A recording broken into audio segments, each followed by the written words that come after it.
This perp back with another video, and I just got done watching Charm City Kings. This is starring Meek Mills and a list of other actors. I'm drawing a blank on the young actor's name. I think it's I'm just gonna call him Ja.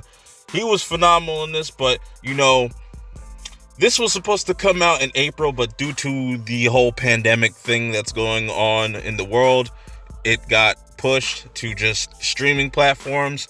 And I'm cool with that, but I have to fucking come at HBO Max for 1 second, because how do you have a brand new movie and you don't put this on the homepage or the just added? I had to go look for that.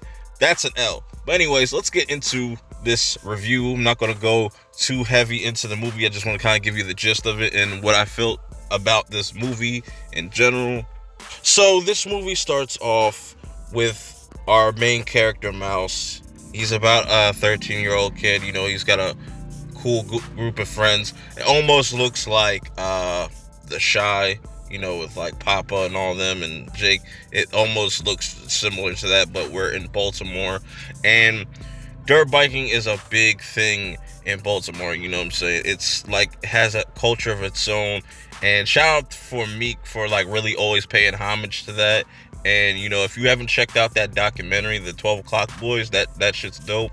But even if you're not into the whole dirt biking scene, or like just you're not into it, you'll definitely find it fascinating, because you have this kid Mouse that's just always looked up to his brother, and his brother's always been into bikes and whatnot, and he wants to kind of carry his legacy. He's very ambitious. He's very like forward thinking, also kind of shy when it comes to the ladies, but he not really shy, but he really puts himself out there. He has a very interesting personality. I really like the actor that plays him.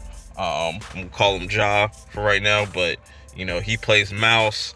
And you got Meek Mill, which he plays kind of this used to be street dude. He just got out of jail.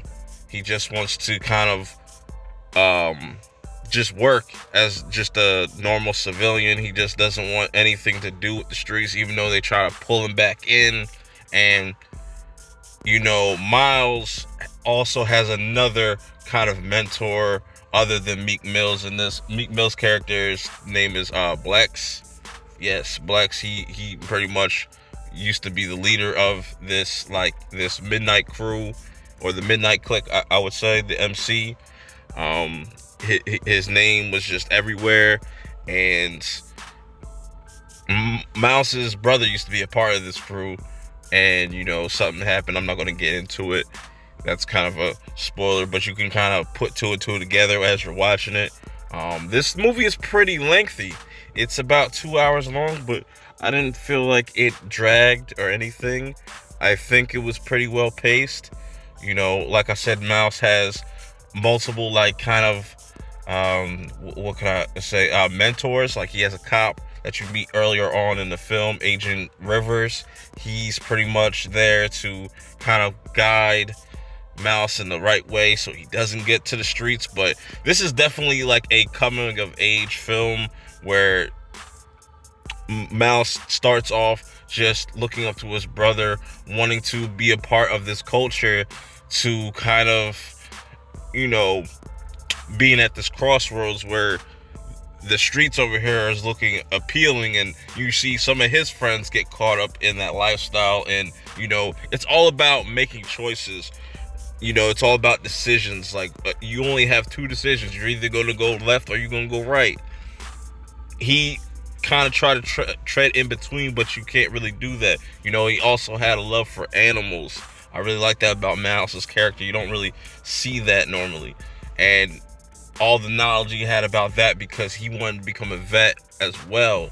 And it's interesting, because a lot of young kids can kind of learn from this, or at least take something from this. Like, you're either going to take this path, this dark path, or you're going to just do what's right as a young kid. You know what I'm saying? there's a lot to be taken away from this. It's pretty dark too. I wasn't expecting it to be that dark, and I appreciate the whole Cobra Kai shout out. That was really dope in the Karate Kid. That just goes to show you how big Cobra Kai is right now, but it's not about Cobra Kai. That's for next year. But Charm City Kings is really cool. I thought it was worth the wait. I enjoyed it all the way through, even though it was a pretty long movie. I wouldn't really cut nothing out. It's funny that Meek still has his Philly accent in this. He doesn't really sound like he's from Baltimore, but I found that to be really entertaining. But shout outs to Meek for kind of like being a part of this and always like paying homage to where this all kind of started and how it's influenced his life. And that's what he loves to do, and that keeps him out of trouble. And that's why I said like kids can really learn from this. But definitely go check this out if you haven't already. But till next time, I will see y'all later. Peace.